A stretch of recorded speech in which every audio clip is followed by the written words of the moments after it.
or flex down. Your patient's head is straight. But if they're looking at you already while you're doing the procedure, your IOML is going to be pretty darn perfect. But it's just the fact that it has to be straight. So you take this, and I'm going to put it to his IOML, and I'm going to wrap this on your face, okay? Just so you can understand the concept. If I put that against his face like that, see how it goes to the perpendicular to the front edge of this cassette? Whether it's the front edge of the bucky, it makes no difference. The cassette is in the bucky. Extend your head back. See, now if I did his IOML, that's not perpendicular to the front edge. It's at an angle. Go flex your head down. That's not to the front edge of the cassette, that's to the bottom of the cassette. So what it's meaning is, as long as your patient's head is nice and straight, it goes perpendicular to the front edge of the cassette. Does that make sense to everybody? Okay.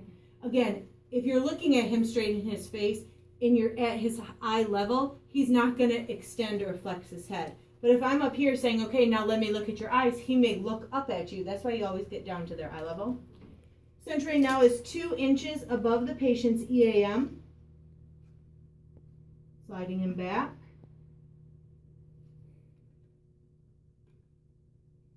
And then just making sure if he had a morphology, dividing his head in half, side to side, front to back. And then I move that. The biggest thing now is I have to move this bucky, which means now he has to bring his face off against the board slightly. Okay, and down. On cheek. And see this light field right here? I'd place his left marker right here in the light field, right in front of his forehead. I can collimate down slightly top to bottom because I just need the top of the vertex of his skull on the picture. But if I go too much, I can't clip off the occipital condyle. So I can't, you're just showing a little bit that you care. Most larger individuals with big heads, to 0 degree back to back. So go ahead and put your forehead and nose against the board, sir. Sitting up really, really nice and tall. Good. Forehead and nose goes against the board first. Caldwell. When I tell him to put his forehead and nose against the board, I can get a lot set up, and then I check my line. So if this is a Caldwell, I angle the tube caudal, 15 degrees. And then I make sure his OML is perpendicular to the board. And bring your chin down slightly. Perfect. Oh, a little bit up. Yeah, perfect. Good. Okay. Everyone check that line over here and over here. One person easy on. So you can do one of two things. I can either use this middle line on the bucky, or I can use the line from my actual central ray. And I'm going to use the bucky right there.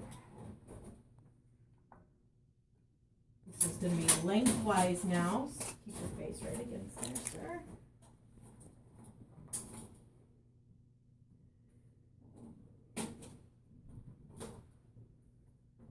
I put my ID flasher down again so it's in his mandible. I don't need the mandible on the x-ray. 10 by 12 lengthwise. I'm still at 40 inches. Now after I get OML perpendicular, centroray exiting the nasion, I now come over and check my tilt and rotation, which I can only do from behind him. So I have to be behind him here, and I can see his parietal eminence is huge right here. So I take my hands and put my hands perpendicular to the board, and I can tell I have more parietal eminence on this hand. It actually fills my entire palm, and this one is only right here. So I can tell even by looking at him, he's rotated this way. Good. Okay. Now, good. Parietal eminences now fill both of my palms of my hand right here. This is the only way to do it. You can't look over him. I can't look to the side of him. Being behind him is the only way I can tell for rotation and tilt. If I had tilt, I would feel too much not filling this part of my palm or this palm, but filling that side. So I really have to be sensitive with what I'm feeling on my hands.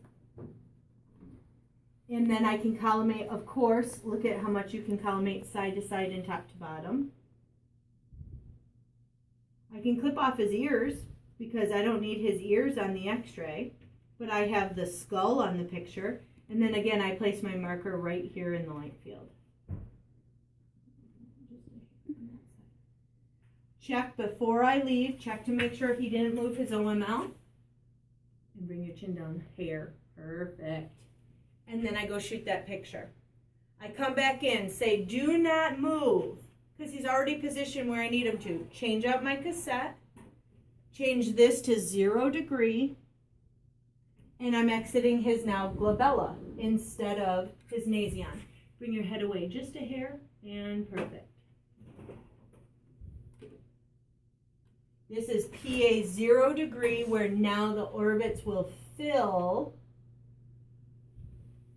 with the Petrus pyramids. OML is still perpendicular, so there's no reason for you guys to check. You guys just did. There should be rotation until none, because I just checked it with my last film. And because I said, do not move, then he shouldn't have moved. But if I come back in and say, okay, go ahead and relax, now I have to reposition him again. I got to waste all that time doing all that again. Yeah, no, thank you. And bring the top of his head while I'm holding his neck and getting it in position. Now bring your body out a little bit further, and head has got to go back even further, even further, even further. Is that it? Mm-hmm. Okay, so go ahead and relax. Let's try and stand. Yeah, let's do that. Use the top of your head against the IR. Perfect. I'm holding his head into position because once I let go, his weight of his body has got to hold it up. So I'm holding it here, and I'm looking at his IOML to be parallel, which has got to go back slightly further. Yeah. Okay, that's good. Now, keeping it here, the centroid goes in between the gonions, and slide him over slightly. I know, it's really difficult. That goes up. Make sure you're in the middle. Collimate, side to side, top to bottom. Marker, this is now the right, this is the left. Make sure IOML. And what I'm looking at now is this part of his chin right here. See how I can't really see anything on that side though? So it tells me I probably have some sort, look at that now. Now I got the same amount of hair on both sides.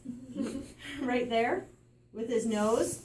Because I can't go in front of him to check tilt or rotation, I really have to use what my outline looks like on the actual IR. Okay, now I'm going to let go. Okay. Gotcha.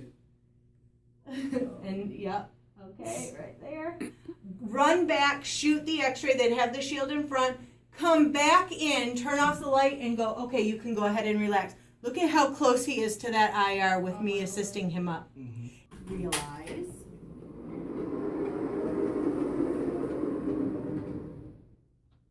And Jeannie or Devin, will you guys give me a angled sponge? Get me 2 just in case.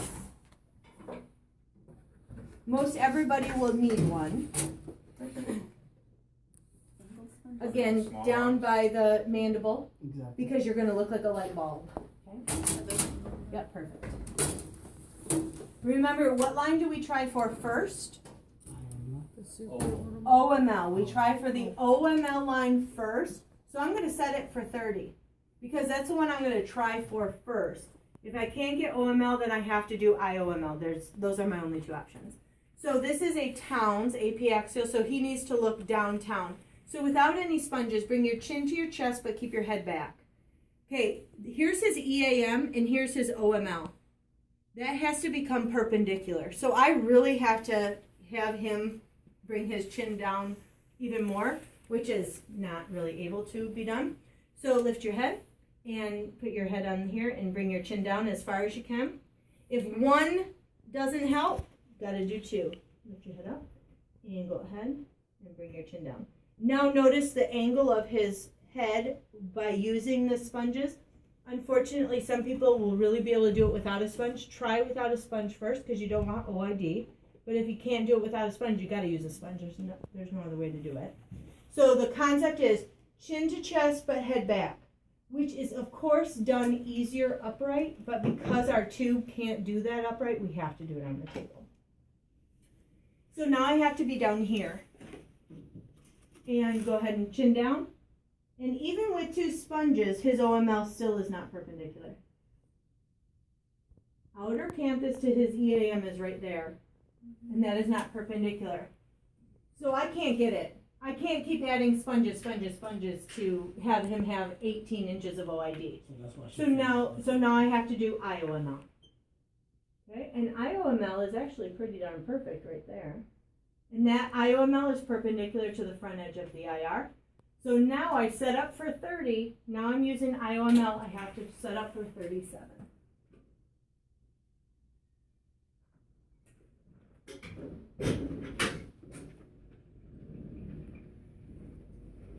Central ray goes where? 2.5 inches above. Yeah, 2.5 above the glabella. So I know my fingers are 2, so right above my fingers, the glabella. 10 by 12. Crosswise. Way down here. Because your is going to look like a light bulb like that, I'm going to put a right or a left marker way up here in the corners. Right or a left marker, obviously this is his right side, or left in the corners up here, not down here, because up here the top of his head is going to be round like a light bulb. Okay, 2.5 inches above the glabella. Side to side collimation. You must have the vertex of the skull on the x-ray, so it has to be in the light field. And then I have to see, again, tilt or rotation. So I can do it one of two ways. I can either go over him like this, which is kind of awkward, or I can go on the other side where you guys were doing Fuchs and make sure he has no tilt or rotation. Good. Before I shoot, check again, IOML. Okay, shielded. And for every single one, I was just having him hold his breath. Okay. Everybody check that line. Stay right there.